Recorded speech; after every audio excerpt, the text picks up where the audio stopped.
నేను ఇంటి నుంచి కార్తీక్తో వెళ్ళిపోతున్నాను.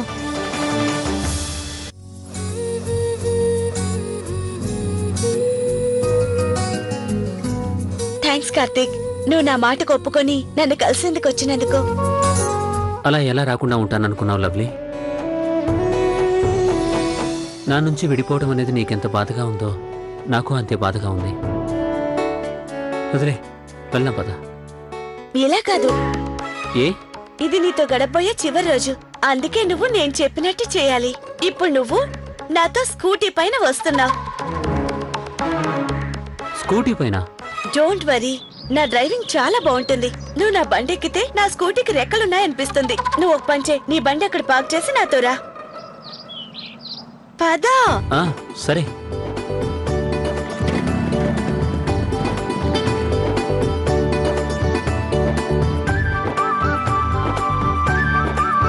కూర్చో, కూర్చోమన్నానా?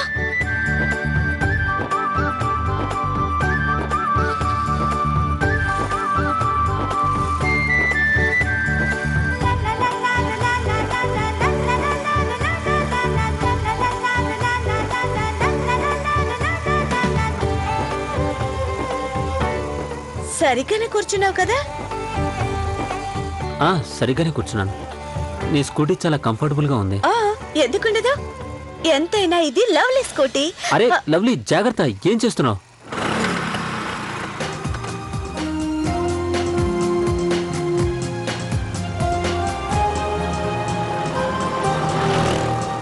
నీకిష్టమైతే నీ చేతులు నా భుజాలపై వేసుకోవచ్చు, నాకెలాంటి ప్రాబ్లం లేదు.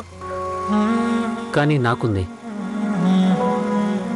సరే గానీ ఇంతకీ మనం ఎక్కడికి వెళ్తున్నావు? మనమా? గోల్కొండ, సాలిబండ, అమీర్పేట్, ఇవన్నీ. కానీ ఒక్క రోజులో మనం ఇన్ని చోట్లకు అసలు ఎలా వెళ్ళగలమంటావు లవ్లీ? అయ్యో, ప్రయత్నిద్దాం.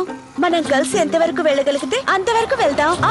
మనం తర్వాత కలిసి ఐస్ క్రీమ్ తిందాం, షేర్ చేసుకుందాం, హాఫ్ హాఫ్. నిజం చెప్పనా, నేను ఆ ఐస్ క్రీమ్ ని ఎవరితో షేర్ చేసుకోను, కానీ నీతో షేర్ చేసుకుంటాను. ఎందుకంటే మళ్ళీ ఇలాంటి అవకాశం వస్తుందో రాదో. ఇంకో విషయం, మనం మధ్యలో గుడికి కూడా వెళ్దాం. ఏ గుడికి? అదే చిలుకూరు బాలాజీ టెంపుల్, చాలా ఫేమస్. సరే గాని ఒకటి గుర్తుంచుకో, సాయంత్రం 6 మాత్రం దాటకూడదు. అరే నువ్వు టెన్షన్ పడకు, అయినా కూడా అంత తొందరే ఉంది.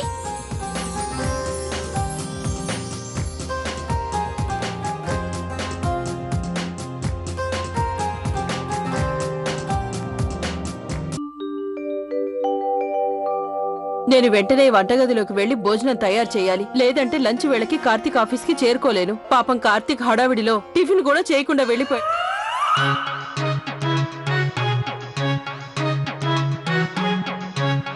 ఏమండి, గుమ్మానికి అడ్డం కనించని ఎందుకు నవ్వుతున్నారు? తొలినాళ్లలో మమ్మల్ని మైమరపించిన నవ్వుల జల్లులు. నాకేమనిపిస్తుందంటే కౌసల్యాదేవి గారు, కుటుంబ పోషణలో మనవళ్ళు మనవరాళ్ల పెంపకంలో పడి మా పాత కౌసల్యాదేవి గారు ఎక్కడో తప్పిపోయారు అని. ఆ సున్నితమైన పూరేకుల మోమును చూడటానికి మేము ఆఫీసు నుండి చెప్పులు చేత్తో పెట్టుకుని పరిగెత్తుకొచ్చేవాళ్ళం. ఇప్పుడు మాకది కూడా తెలిసిపోయింది. మీరు ఆనాటి నా భార్య కౌసల్యాదేవి గారి కోమలత్వాన్ని మనసు పొరల్లో దాచిపెట్టారు అని మాకు అర్థమైపోయింది కౌసల్యాదేవి గారు. ఈ రోజు మీరు అందర్నీ బయటికి ఎందుకు పంపించారు, మీరు కార్తీక్ సాగుతో ఎందుకుండిపోయారో. ఏమండి, మీరిక ఈ వేషాలు ఆపండి. మీకు 5వ కోడలు కూడా త్వరలో రానుంది. ఇలాంటి ఆలోచనలు మీ వయసుకు సరిపోవు. ముఖ్యంగా అవి మీరు మా వెనకాల నుంచొని కొడుకులకు కోడళ్లకు సైగ చేస్తున్నారుగా, అవి జరగండి. ఏమండి, వాస్తవాన్ని గుర్తించండి శ్రీమతి గారు. ఈ రోజు ఇంత పెద్ద ఇంట్లో శ్రీమతి అండ్ శ్రీ కౌశికులు ఏకాంతంగా ఉన్నారు, జంటగా ఏకాంతంగా. చూడండి వీరు, ఇలాంటి అపోహల్లో అస్సలు ఉండకండి. మేం మీరు చేసే ఈ అల్లరి వేషాలను భరించేందుకు నేననుకుంది కార్తీక్ ఆఫీస్ నుంచి రాగానే వాడితో కలిసి పిక్నిక్ వెళ్లాలని. బయటికి వెళ్ళండి, మమ్మల్ని మీ మాటల మాయలో పడేకండి, మాకు చాలా పనుంది. లవ్లీ అమ్మగారి బట్టలు ఇలా ఇవ్వు, ఇవి తీసుకెళ్లి బాగా ఇస్త్రీ చేయి. లవ్లీ అమ్మగారి బట్టలు. అలాగే అమ్మా. అమ్మగారు, నాకు బట్టల్లో ఈ కాగితం దొరికింది. ఆ కాగితం అక్కడే పెట్టమ్మా రాణి, ముఖ్యమైన కాగితం అయి ఉంటుంది. అలాగే.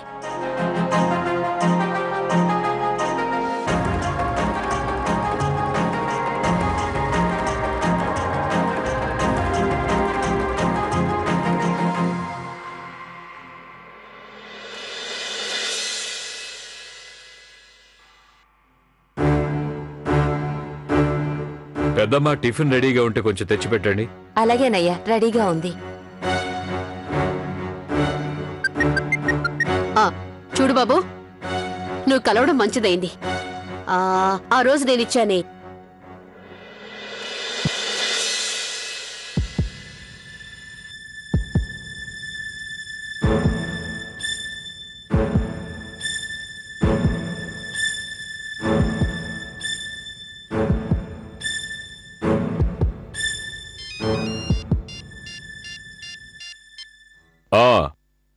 నరసింహారావు గారు, నేను ఎప్పటినుంచో ట్రై చేస్తూనే ఉన్నాను. మీ ఫోన్ బిజీ అనే వస్తుంది. మనం పిక్నిక్ అని బయలుదేరాం. ఇప్పుడైనా మంచి ప్లేస్ ని సెలెక్ట్ చేయండి. చల్లగా రొమాంటిక్ గా ఉండే మంచి ప్లేస్. ప్రియా, నెక్స్ట్ టైం నువ్వే ప్లేస్ డిసైడ్ చేయి. అందరం అక్కడికే వెళ్దాం, ఓకేనా?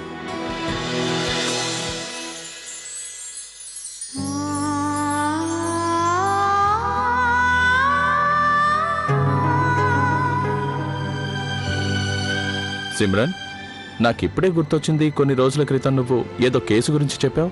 అదేనండి, ఆ తాగుబోతు భర్త రోజు తాగొచ్చి తన భార్యను కొడుతూ ఉంటాడు. హలో సిమ్రాన్ శివాజీ గారు, ఇది మీ పోలీస్ స్టేషన్ కాదు, ఇది మనం పిక్నిక్ వెళ్లే బస్సు. హలో, ఏమండి, మీ పోలీస్ స్టేషన్ కాదు. ఎంత పెద్ద మాటలు మాట్లాడుతున్నావు నువ్వు? మీ చిన్నాన్న గారిని భలేగా కాపీ కొడుతున్నావే. నీ అల్లరి చాలా ఎక్కువైంది. అరే ఇట్రా నాన్న, నా బంగారం. చిన్నమ్మ చిన్నమ్మ, నేను నానమ్మలు యాక్ట్ చేయనా? Yeah, yeah, yeah. మాకు అబద్ధాలంటే అస్సలు ఇష్టం ఉండదు.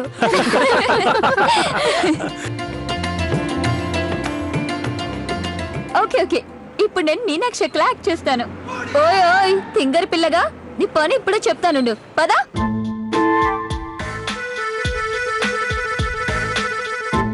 అద్భుతం ప్రియా, ఒకసారి సిమ్రన్లా చేసి చూపించు. నాలాగా? అవునవును, నీలాగే. అత్తయ్య గారు, నేను ఒక మంచి కోడల్ని అవ్వలేకపోతే ఆఫీస్లో గొప్పగా ఉన్నా ఏం లాభం? పర్ఫెక్ట్. ఇప్పుడు గౌరక్కలా యాక్ట్ చేస్తాను. మావయ్య గారు, నేను ఎవరి కంట పడకుండా మీకోసం స్వీట్స్ తెచ్చాను, కానీ మీరు అత్తయ్య గారికి తెలియనివ్వకండి.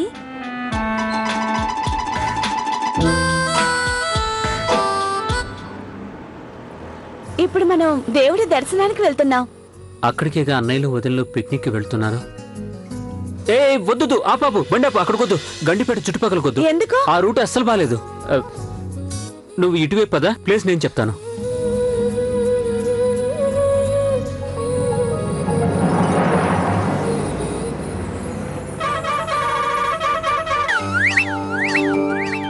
అరే నేను అసలు సంగతే మర్చిపోయాను. సండే రోజు పిక్నిక్ స్పాట్ సెలవు ఉంటుంది. అక్కడ ఈ రోజు అంతా క్లీన్ చేస్తారు. అందుకని మనం ఇప్పుడు అక్కడికి వెళ్ళి ఏం చేస్తాం? డ్రైవర్, ఒకసారి సైడ్ కాపండి. ఈ మాట నువ్వు ముందే చెప్పొచ్చుగా, ఇంత దూరం వచ్చాక ఇప్పుడు చెబుతావా? అన్నయ్య, నాకు ఇప్పుడేగా గుర్తొచ్చింది. అరే, నా మాట వినండి, అయిందేదో అయిపోయింది. మనం మరో చోటికి వెళ్దాం, సింపుల్. బృందావనం. మీనాక్షి దేవి భయపడింది. అందరూ కంగారు పడకండి, పిల్లలు వెళ్దామన్న చోటికే వెళ్దాం, బృందావనం. డ్రైవర్, బృందావన్ గార్డెన్ తీసుకెళ్ళు. మీరు ముందిక్కడి నుంచి వెళ్ళండి, మమ్మల్ని కార్తీక్ కోసం వంట చేయనివ్వండి. అంటే దీనికి అర్థం కొడుకులతో పోలిస్తే మాకు విలువ ఇంతేనా? కౌసల్యాదేవి గారు, మీరు ఈ వజ్రం లాంటి భర్త విలువను ఈ మాత్రం గుర్తించలేరా? ఏవండి, మమ్మల్ని పని చేసుకోనివ్వండి. అరే శ్రీమతి గారు, ఎన్నో ఏళ్ల తర్వాత మనిద్దరం ఏకాంతంగా ఉండే ఛాన్స్ దొరికింది. అరే కార్తీక్ దేవుంది, ఈ ఒక్కరోజుకి బయట తింటాళ్లే. చూడండి, ఇక మీరు వెళ్తారా? ఇది కరెక్టే. వంట చేసుకో.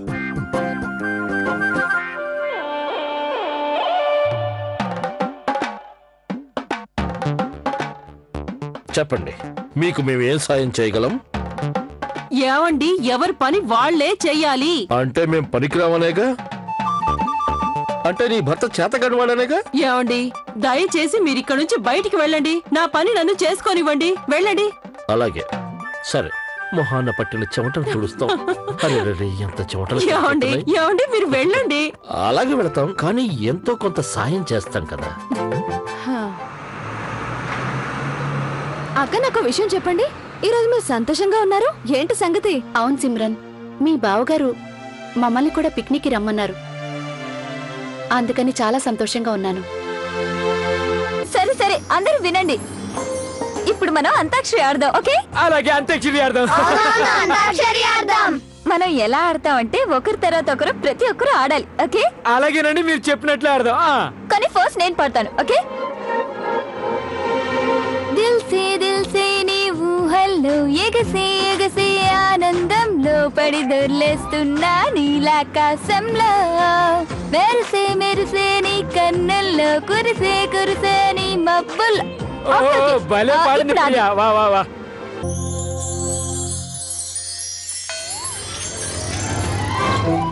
లవ్లీ, ఎందుకు ఇలా చేస్తున్నావు? ఇంత స్లోగా ఎందుకు నడుపుతున్నావు? ఎడ్ల బండి కూడా మనకంటే స్పీడ్ గా వెళ్తుంది. అవును బాబు, నా డ్రైవింగ్ ఇలాగే ఉంటుంది. గాలివానలో వాన నీటిలో పడవ ప్రయాణం తీరమెక్కడో అరే అన్నయ్య, ఏడుపుకుంటూ పాట పాడుతున్నావు. కాస్త నవ్వు, హుషారుగా ఉండే పాట పాడు. మనం వచ్చింది పిక్నిక్ గుర్తు. నాకు ఈ ఒక పాటే వచ్చు, అంతే చాలు. శివన్నయ్య, కమాన్! హోడు హోడు దబంగ్ దబంగ్ దబంగ్, హోడు హోడు దబంగ్ దబంగ్ దబంగ్ దబంగ్, హోడు హోడు దబంగ్ దబంగ్ దబంగ్. హే, థ్యాంక్ యూ. ఇప్పుడు సిమ్రాన్. సిమ్రన్, నడు నడు. సిమ్రాన్, పాడు పాడు. గాంధీ పుట్టిన దేశం, రఘురాముడు ఏలిన రాజ్యం, ఇది సమతకు మమతకు సంకేతం, రఘుపతి రాఘవ రాజారాం. అక్క, కనీసం ఈ రోజైనా ఒక రొమాంటిక్ పాట పాడొచ్చుగా. ఎప్పుడు ఈ పాటేనా? అరే ప్రియా, మా లాంటి రక్షక భటులకు దేశభక్తి గీతమే ప్రేమ గీతం లాంటిది.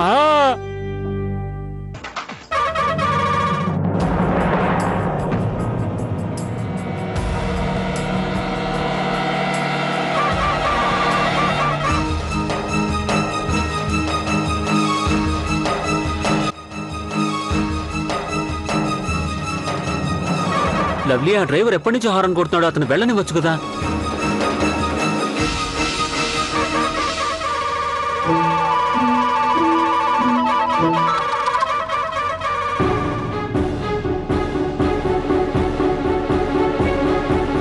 లవ్లీ, అతను వెళ్ళనివ్వు, హారంతో చెవులు పోతున్నాయి. కుదరదు. అయినా కూడా ఈ బస్ డ్రైవర్లు ఎప్పుడు ఇలాగే చేస్తూ ఉంటారు. పెద్దమ్మ పెద్దమ్మ, మంచినీళ్ళు కావాలి. ఇస్తానమ్మా, ఒక్క నిమిషం. మరిది గారు, డ్రైవర్ కి చెప్పండి, అంతసేపు హారన్ కొడతాడెందుకు? చెవులు పగిలిపోతున్నాయి, కాస్త హారన్ ఆపమని. అలాగే వదినా.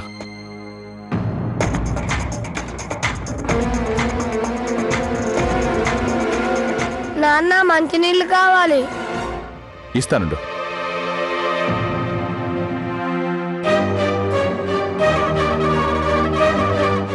కార్తిక్ బాబాయ్, నాన్న కార్తిక్ బాబా అమ్మాయితో వెళ్తున్నాడు.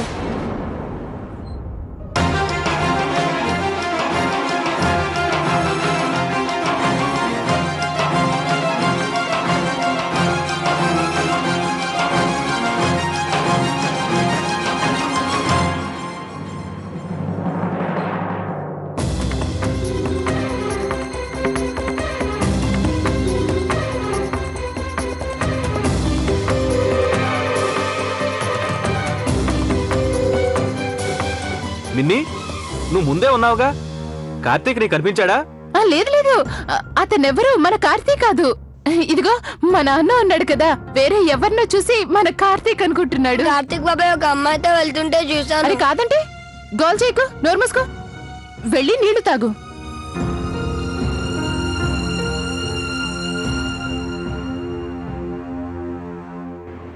అమ్మయ్య, బతికిపోయాం. కార్తీక్ ఎవరు చూడలేదు.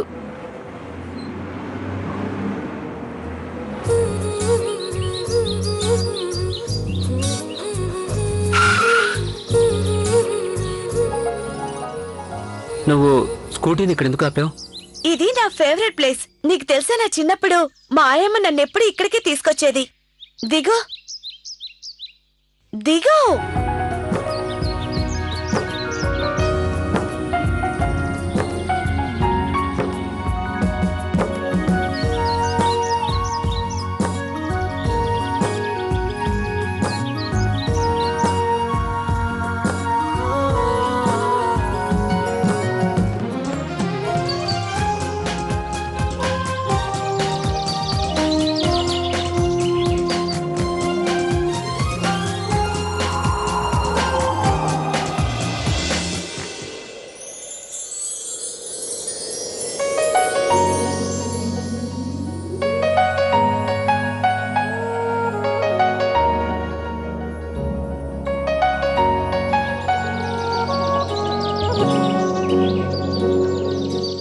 చూడు, ఆ పూలెంత బాగున్నాయా? నాకొకటి తెచ్చివ్వవా?